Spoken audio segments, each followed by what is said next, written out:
Hello everybody, so welcome back to the next in the series of What Did I Play This Thursday. So it's Friday morning now, nice sunny day actually.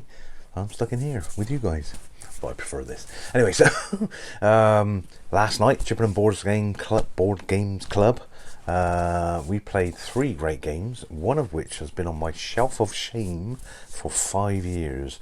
And the reason it's been on there is because it's a 3-player minimum game, so it's obviously not easy for me and Bear to play it because it's minimum 3 and we don't have many sort of family members that like playing heavy board games, and this is quite a heavy board game, but it's a board game. It's not kind of like a fun sort of party game that we tend to play with the family and stuff like that. So the game is, and this is an original version, the Days of Wonder Colosseum. Ooh, I've been itching to play this game. There's a new version out now by Tasty Minstrel, so you may be able to get hold of that relatively easily, because the Days of Wonder one's been out of print for years and years. But anyway, this has been on my shelf of shame, as I say, and we mentioned it last week at the club. And one of the guys said, "Yeah, I love that game, and I know how to play it, so teach me." So we played that last night. I have to say, I am not disappointed. What a fantastic game. Obviously the production values are through the roof because it's Days of Wonder, so it feels really, really nice. All the components are really well made, and it's apparently, it's kind of known that this is a bit of a roll and move game. I wasn't sure what that meant. I wasn't sure how. I mean, I know what it means. I mean, I wasn't sure how it was in this game, because obviously quite surprising to find a roll and move mechanic in a game of this nature. But anyway, relatively not a big deal, I would say, and you can mitigate it. So my first impressions, obviously I'm not going to do a whole rules overview or anything like that. It's literally just my first impressions of the game. The game we played is a 3-player game. I think it would play higher, by the way, or better higher, like a 5. And I'll explain that maybe in a little while when I'm talking about the game. So basically you've got a kind of you've got a victory point track that you're trying to obviously get the most points on, and that victory point track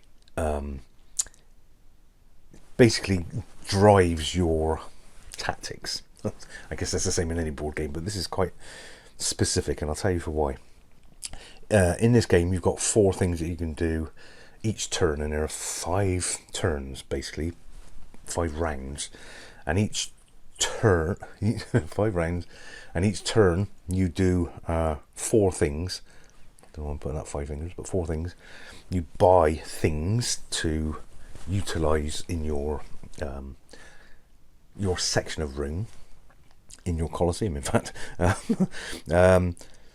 You then, there's an auction section, an auction phase, where you're trying to buy sets. So it's like a set collection section of the game. You're trying to buy sets of tiles, and those tiles enable you to put on shows in your Colosseum, and putting on shows gives you victory points, and depending on how many people you can come and get to come and see your show, special emperors and audiences, things like that gives you bonus points.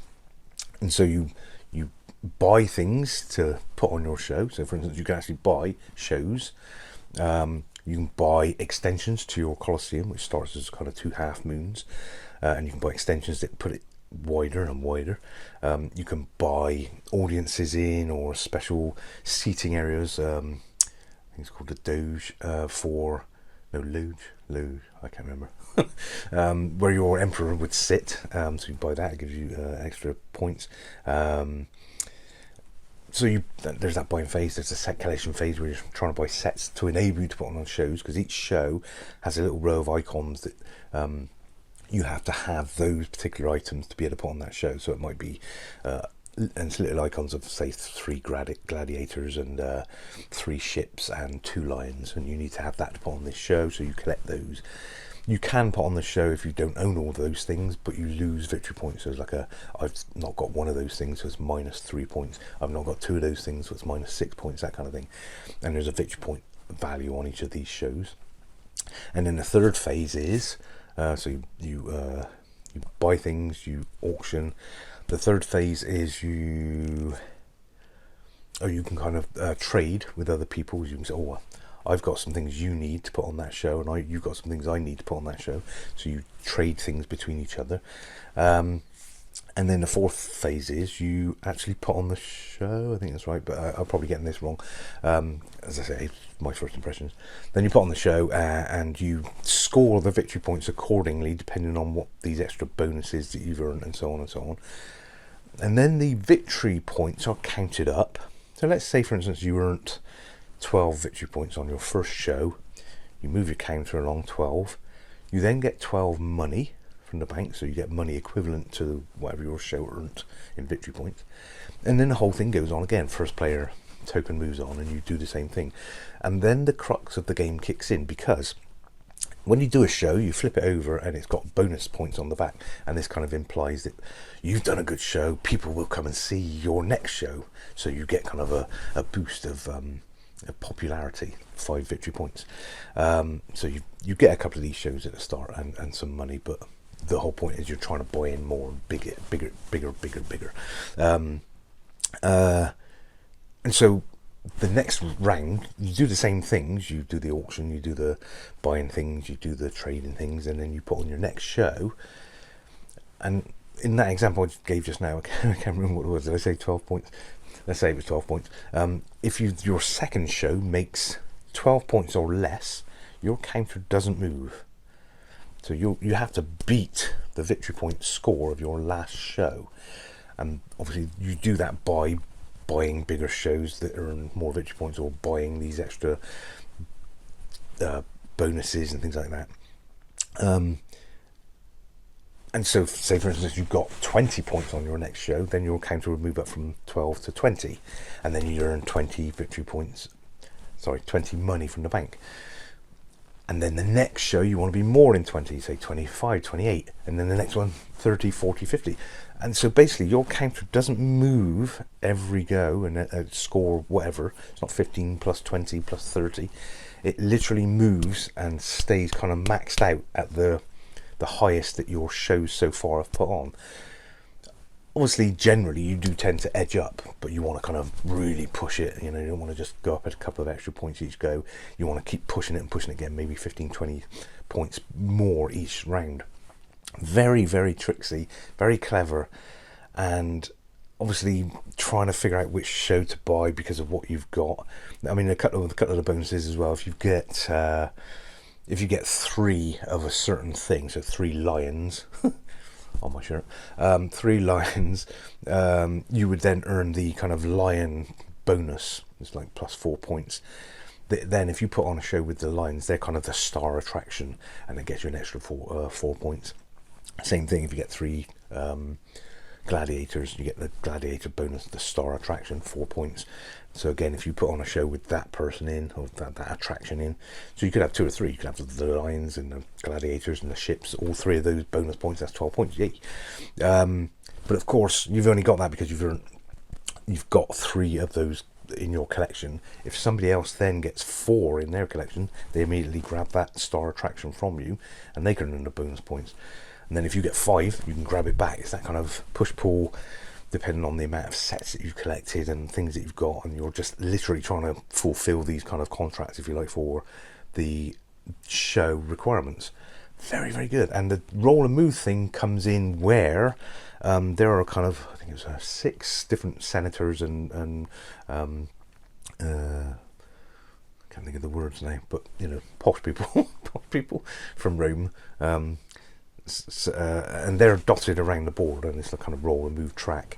And before you put on a show, you roll this kind of nice little wooden Roman numerals dice. You roll that and move one of these people around, obviously with the aim of trying to get them to land in your Colosseum for the show. That's another bonus. And there are a couple of little points on that where you can land and get a little kind of emperor kind of bonus card, which allows you to mitigate the dice rolls as well. You can move them back and forward. It will give you extra victory points or extra money, and you kind of trade that in for these things. So there is a dice mitigation mechanic. So the fact that it's roll and move and people get a bit kind of narky about that, it's not a big issue because you've got the fact that you can mitigate it, and plus it's literally only just for the bonus of having someone in there. And it's quite a nice kind of take that mechanic, because you can roll and think, well, I can't really do anything to benefit my next show because there's nobody coming around, but I can move that guy out of his way or her way so that they're not going to get the bonus. They can't kind of put that person, that emperor, into their arena when they're going to do their show, so I'll move them past. So you can kind of do a bit of take that in with the dice rolls anyway. So I think it's quite a nice thing that you can kind of chuck that in as an extra little kind of, and it is literally just an extra little bonus that you can either add yourself or take away from someone else in a take that way. So nice little mechanic. So I don't know why people get upset about that. Really, really, really nice game. We played it, as I say, as a 3. Took us, including the teach, which is relatively straightforward, but obviously if you don't know it, you need to be taught it. So including the teach, I think it was maybe an hour and a half, maybe hour and a quarter. Really nice, really, really nice game. I loved it, and we're going to play it again next week. Now we know what we're doing. I think I scored 49. Mike scored 53, and Brigu 1 scored 75. So you can kind of crank up the old earnings. So 75 points is what he earned in one show. So bear in mind, that's kind of, you only kind of score what you get in one show. You don't keep adding this up. So he scored 75 in like his 5th show that he put on. Fantastic. Whereas we were scoring, well, my biggest was 46, so that's where my kind of push got to. Fabulous game. And as I say, I think it would probably play better as a 5, because then there's a lot more going on. There's a lot more sort of trying to get hold of the tokens and fighting for those things and trading, and the senators and emperors move around a lot more, I guess, because there's more players kind of pumping them around the arena. Really nice, really nice. If you can get hold of a copy, and like I say, I guess the Tasty Minstrel version, and I think it's pretty much the same. In fact, we're going to play that one next week just to see how it kind of feels up against the Days of Wonder version. If you can find it, buy it. I thoroughly recommend it. Obviously only if you can play it as a 3. Colosseum, Days of Wonder. It's going to come off my shelf of shame much, much, much more often now, as long as I can find players to play it with. Chipping Board King Club, score. Thank you very much. Anyway, hopefully this has been helpful to you. Try and seek it out and let me know what you think if you played this game. See you on the next one. Cheers all. Bye.